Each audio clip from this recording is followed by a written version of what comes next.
महाराष्ट्र में 20 नवंबर को एक ही चरण में चुनाव होंगे। मतों की गिनती 23 नवंबर को होगी। ऐसे में गठबंधनों की फाइट भी अब सामने आने लगी है। हरियाणा में कांग्रेस की हार के बाद आईना दिखाने वाली शिवसेना यूबीटी ने सीट शेयरिंग पर राहुल गांधी से बातचीत की बात कही है। वहीं समाजवादी पार्टी के प्रदेश अध्यक्ष अबू आजमी ने भी एमवीए की बैठकों में नहीं बुलाए जाने को लेकर नाराजगी जाहिर की है। सपा प्रमुख अखिलेश यादव आज से खुद प्रचार के मैदान में उतर रहे हैं। गठबंधन में सीटों को लेकर जारी खींचतान के बीच अखिलेश की मालेगांव और धुले में रैलियां होनी हैं। सपा के तेवर देख अब बात इसे लेकर भी हो रही है कि क्या महाराष्ट्र में भी मध्य प्रदेश वाली लड़ाई देखने को मिलेगी। लोकसभा चुनाव से कुछ ही महीने पहले मध्य प्रदेश विधानसभा के चुनाव थे। इंडिया ब्लॉक के घटक कांग्रेस और सपा के बीच अंतिम समय तक सीट शेयरिंग को लेकर बात चलती रही। कांग्रेस की लोकल लीडरशिप सपा के वजूद पर सवाल उठाते हुए गठबंधन के खिलाफ थी। सपा दर्जन भर सीटों की डिमांड कर रही थी। सपा नेताओं को उम्मीद थी कि उन्हें कांग्रेस से गठबंधन में 8 से 10 विधानसभा सीटें मिल जाएंगी, लेकिन ऐसा हुआ नहीं। कांग्रेस ने 2018 के एमपी चुनाव में पार्टी की जीती सीट भी नहीं छोड़ी। बाद में सपा ने अकेले ही अपने उम्मीदवार उतारे और अखिलेश ने कैंप कर प्रचार की कमान संभाली।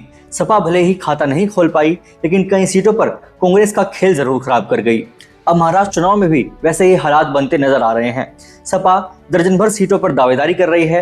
सपा की डिमांड तो हरियाणा चुनाव में भी गठबंधन की थी, लेकिन वहां पार्टी बातचीत की टेबल से ग्राउंड तक पहुंच ही नहीं पाई। हरियाणा के झटके से सतर्क सपा एमपी मॉडल अपनाते हुए सीट बंटवारे पर बातचीत के साथ साथ चुनावी तैयारियों को भी रफ्तार देने की रणनीति पर काम कर रही है। संकेत साफ है कि पार्टी नहीं चाहती कि गठबंधन ना हो पाया तो पार्टी हरियाणा की तरह चुनाव मैदान से बाहर रह जाए। सपा की सक्रियता कांग्रेस, शिवसेना यूबीटी और एनसीपी शरद पवार के लिए साफ संदेश है कि गठबंधन हो या ना हो, पार्टी चुनावी रणभूमि में जरूर उतरेगी। महाराष्ट्र के सपा अध्यक्ष अबू आजमी ने तो बाकायदा सीटों के नाम गिनाते हुए तो कह दिया है कि हमारी पूरी तैयारी है और गठबंधन में सीटें नहीं मिली तो हम अखिलेश यादव से चर्चा कर अकेले ही चुनाव मैदान में उतरने को भी तैयार हैं।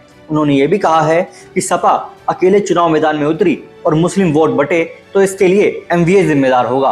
आजमी ने कहा कि उन्होंने महाराष्ट्र चुनाव के लिए गठबंधन से 12 सीटों की मांग की है। जिन सीटों की उन्होंने मांग की है उन पर कांग्रेस का कोई प्रभाव नहीं है। उन्होंने कहा महाराष्ट्र में अगर एमवीए की कोई भी पार्टी, चाहे वो कांग्रेस हो, एनसीपी हो या शिवसेना यूबीटी, समाजवादी पार्टी से बात किए बिना या उन्हें विश्वास में लिए बिना विधानसभा उम्मीदवारों की सूची जारी करती है तो इसका मतलब है कि वे समाजवादी पार्टी को एमवीए का हिस्सा नहीं मानते हैं।